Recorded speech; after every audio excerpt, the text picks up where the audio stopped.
There's no feeling more intense than starting over. If you deleted your homework the day before it was due, as I have, or if you left your wallet at home and you have to go back after spending an hour in the commute. If you won some money at the casino and then put all your winnings on red but it came up black. If you got your best shirt dry cleaned before a wedding and then immediately dropped food on it. If you won an argument with a friend and then later discovered that they just returned to their original view. Starting over is harder than starting up. If you're not ready for that, like if you've already had a bad day, then what you're about to go through might be too much. Feel free to go away and come back. I'll be here. Alright, thanks for coming with me on this trip.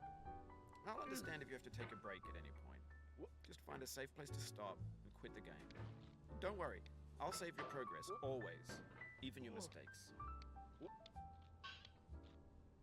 This game is a homage to a free game that came out in 2002 titled Sexy Hiking. The author of that game was Jazuo, a mysterious Czech designer who was known at the time as the father of B games. And B games are rough assemblages of found objects. Designers slap them together very quickly and freely, and they're often too rough and unfriendly to gain much of a following.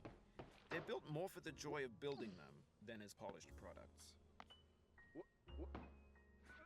In a certain way, Sexy Hiking is the perfect embodiment of a B game. It's built almost entirely out of found and recycled parts, and it's one of the most unusual and unfriendly games of its time. In it, your task is simply to drag yourself up a mountain with a hammer. And that act of climbing, in the digital world or in real life, has certain essential properties that give the game its flavor. No amount of forward progress is guaranteed. Some cliffs are too sheer or too slippery. And the player is constantly, unremittingly in danger of falling and losing everything. Anyway, when you start Sexy Hiking, you're standing next to this dead tree that blocks the way to the entire rest of the game. It might take you an hour to get over that tree, and a lot of people never got past it. You prod and you poke at it, exploring the limits of your reach and your strength, trying to find a way up and over. And there's a sense of truth in that lack of compromise. Most obstacles in video game worlds are fake.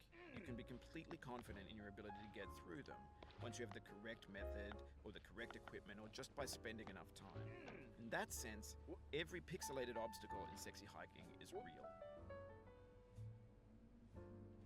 The obstacles in Sexy Hiking are unyielding, and that makes the game uniquely frustrating. But I'm not sure Jazuo intended to make a frustrating game. The frustration is just essential to the act of climbing, and it's authentic to the process of building a game about climbing. A funny thing happened to me as I was building this mountain. I'd have an idea for a new obstacle, and I'd build it, test it, and it would usually turn out to be unreasonably hard. But I couldn't bring myself to make it easier. It already felt like my inability to get past the new obstacle was my fault as a player rather than as a builder. Imaginary mountains build themselves from our efforts to climb them, and it's our repeated attempts to reach the summit that turns those mountains into something real. When you're building a video game world, you're building with ideas, and that can be like working with quickset cement. You mold your ideas into a certain shape that can be played with, and in the process of playing with them, they begin to harden and set until they're immutable, like rock. And at that point, you can't change the world.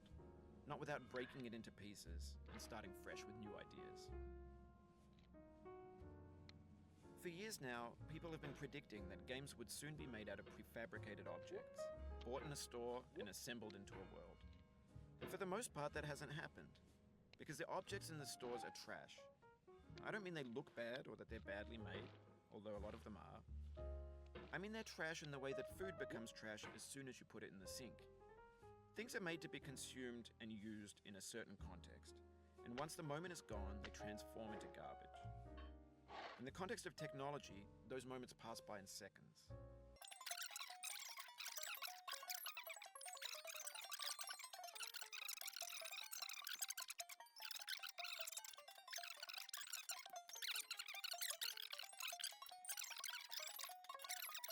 What's the feeling like? Are you stressed? I guess you don't hate it if you got this far, feeling frustrated. It's underrated. An orange is sweet, juicy fruit locked inside a bitter peel. That's not how I feel about a challenge. I only want the bitterness. It's coffee. It's grapefruit. It's licorice. It feels like we're closer now. Composer and climber, designer and user. You could have refused, but you didn't.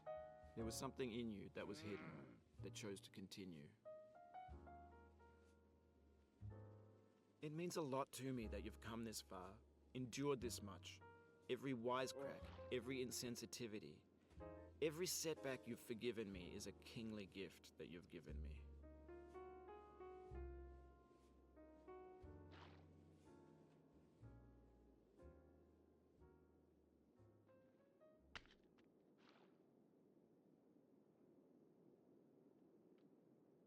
We have the same taste, you and I. It's not ambition, it's ambition's opposite. An obdurate mission to taste defeat. You'll feel bad if you win, so I put this snake in for you.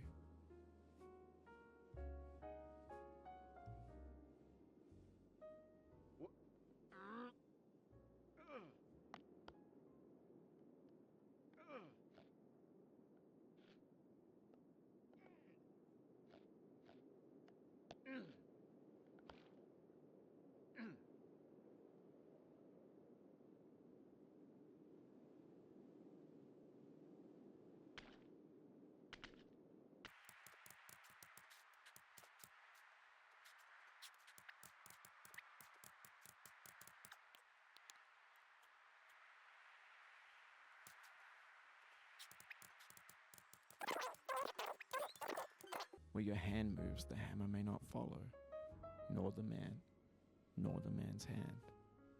In this you're his will, his intent, the embodied resolve in his uphill ascent.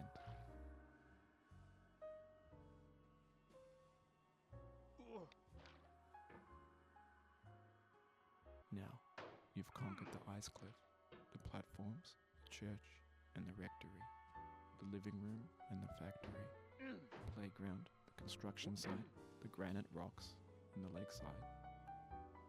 You've learned to hike. There's no way left to go but up, and in a moment I'll shut up. But let me say, I'm glad you came.